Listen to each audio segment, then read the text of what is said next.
Video ini hanya untuk mereka yang punya logika. Bagi yang tidak punya logika, skip aja. Salah satu persoalan utama dalam politik kita adalah terlalu banyaknya orang yang merasa nyaman berbohong. Lebih parahnya, kebohongan itu disebar begitu saja, diviralkan dan dipercaya dengan sangat yakin oleh banyak orang pula. Kebohongan luar biasa yang sekarang ini menyebar adalah tuduhan bahwa Jokowi menyebarkan uang suap triliunan rupiah agar dia tidak lagi dituduh memiliki ijazah palsu. Tuduhan bahwa Jokowi memiliki ijazah palsu saja sudah parah. Tapi yang sekarang ini beredar soal suap triliunan rupiah jauh lebih zalim. Tuduhan ini bermula dari Egy Sujana. Mudah-mudahan Anda ingat, dia adalah salah satu tersangka kasus pencemaran nama baik Jokowi terkait ijazah palsu. Wajar kalau nama ini tidak terlalu akrab di telinga Anda, karena dia memang jarang terlihat dalam forum-forum perdebatan publik yang biasanya didominasi oleh Roy Suryo, Rismon Sianipar, Dr. Tifa, dan lain-lain. Padahal Egy sebenarnya adalah orang yang pertama kali melontarkan tuduhan bahwa ijazah Jokowi palsu. Roy dan kawan-kawan baru ikut belakangan.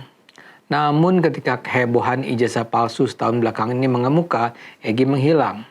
Dikabarkan dia sedang menjalani pengobatan kanker di luar negeri. Namanya baru kembali disebut-sebut ketika ia masuk dalam kelompok orang yang dituduh mencemarkan nama baik Jokowi terkait kasus ijazah palsu. Rupanya walau belakangan dia sudah tidak banyak bicara, pernyataan-pernyataan Egy tetap terekam dan dijadikan bukti bahwa ia juga memfitnah Jokowi. Dan awal tahun ini namanya kembali dibicarakan karena tersiar kabar bahwa ia dan seorang tersangka yang lain, Damai Harilubis, mendatangi rumah Jokowi di Solo. Semula banyak orang menyangka mereka akan mengaku salah dan juga minta maaf. Mereka akan mencoba agar ada jalan damai, restoratif justice, agar mereka tak lagi dijadikan tersangka.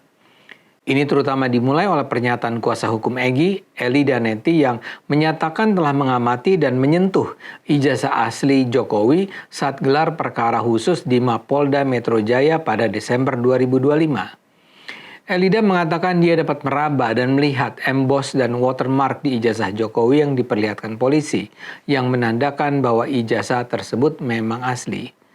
Jadi ketika Elida bicara begitu, orang menduga-duga dia mewakili Egy untuk menempuh jalan damai. Pertemuan Egy dan Hari dengan Jokowi akhirnya sudah terjadi. Memang tidak ada yang tahu apa sebenarnya yang dibicarakan, mengingat itu adalah pertemuan tertutup, yang isi pembicaraannya tidak boleh dipublikasikan. Namun banyak yang menduga, seusai pertemuan dengan sendirinya Egy dan Damai akan lepas dari posisi tersangka. Tapi ternyata cerita tidak berlangsung sesederhana itu. Seusai pertemuan, Egy dan Damai dihajar kubu Roy. Mereka dianggap sebagai pengkhianat. Media anti-Jokowi Forum Keadilan TV menyajikan serangkai narasumber yang menyebut Egy Sujana gadaikan integritas, menista agama, dan panggung sandiwara. Entah karena itu, kemudian keadaan menjadi berbalik. Mula-mula muncul Egy yang menyatakan dia datang ke rumah Jokowi tidak untuk minta maaf. Bahkan dalam acara Rakyat Bersuara di iNews, menyebar pernyataan Egy yang sangat mengejutkan. Egy sendiri tidak hadir di acara itu dan dia juga tidak dihubungi secara online. Tapi ada dua narasumber dalam talk show itu yang mengaku mendapat chat dari Egy. Pertama, Refli Harun. Dia mengaku mendapat chat Egy melalui kawannya Beni Parapat. Sementara yang kedua, Michael Siagian mengaku di chat langsung oleh Egy. Isinya sama. Dalam chatnya, Egy mengaku datang ke rumah Jokowi bukan untuk minta maaf, tapi untuk memberi nasihat. Egy merujuk pada kisah Nabi Musa di Al-Quran. Allah pernah memerintahkan Nabi Musa datang ke tempat Firaun untuk memberi nasihat.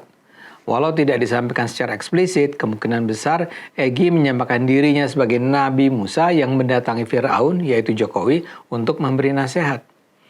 Buat saya itu imajinasi luar biasa yang sangat melecehkan Jokowi. Bayangkan Jokowi nampaknya disamakan dengan Firaun. Dan lebih dari itu, bayangkan juga Egy nampaknya menyamakan dirinya dengan Nabi Musa. Tapi cerita itu pun belum jadi klimaks. Ada lagi cerita yang lebih parah lagi menghina Jokowi. Jadi Egy menyatakan bahwa sebenarnya dia sudah lama dihubungi banyak pihak untuk datang ke rumah Jokowi. Tapi dia selalu menolak. Dan yang terpenting, dia bahkan ditawari proyek bernilai triliunan rupiah oleh Jokowi kalau dia mau minta maaf. Egy menolak tawaran itu. Buat saya itu adalah tuduhan serius. Saya yakin itu adalah fitnah. Saya yakin itu adalah tuduhan yang bohong. Saya yakin bahwa Jokowi tidak akan melakukan itu. Karena Jokowi yang kita bersama kenal selama ini adalah pemimpin yang jujur. Selama 10 tahun kepemimpinannya, dia tidak pernah diketahui atau diduga korupsi. Memang musuh-musuhnya sempat berusaha membangun cerita bahwa dia korupsi. Tapi semua tuduhan itu terbukti tak berlandaskan bukti. Saya masih ingat sekali apa yang dikatakan pemimpin lembaga internasional yang mengkhususkan diri pada investigasi korupsi, OCCRP. Lembaga itu mengatakan bahwa berdasarkan penelusuran mereka tidak ditemukan adanya praktek korupsi yang dilakukan Jokowi.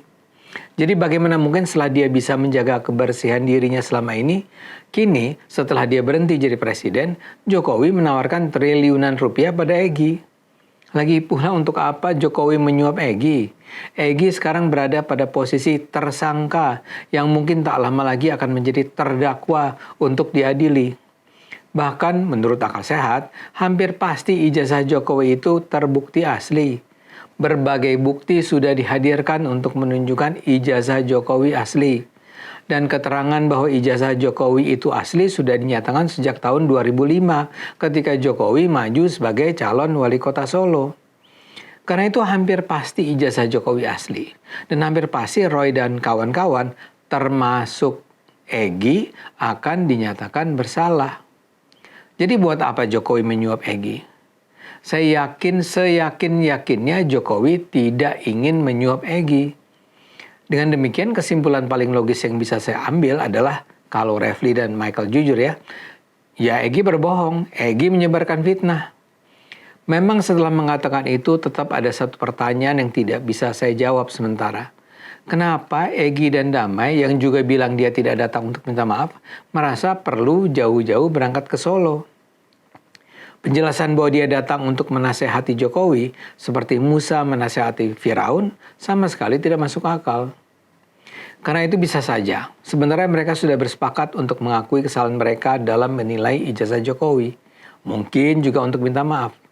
Tapi sangat mungkin seusai acara dan pertemuan itu diberitakan secara besar-besaran, mereka mendapatkan tekanan atau bujukan. Dari siapa saya tidak tahu. Tapi kalau memang benar, ini pasti datang dari kekuatan besar. Selama ini kan sudah banyak pihak, termasuk saya, yang percaya bahwa Roy, Egy, dan kawan-kawan tidak bekerja sendirian. Saya percaya bahwa ada kepentingan besar yang mendalangi atau menungganginya. Kekuatan besar inilah yang mungkin bisa membuat Egy dan Damai mengubah kembali sikapnya. Bagaimanapun, saya tidak akan berspekulasi terlalu jauh. Yang penting, seperti saya katakan di awal, persoalannya adalah begitu banyak pihak yang dengan nyaman menyebarkan kebohongan. Kita sebagai halayak harus pintar-pintar memilih dan memilahnya. Ayo gunakan akal sehat, karena hanya kalau kita gunakan akal sehat, Indonesia akan selamat.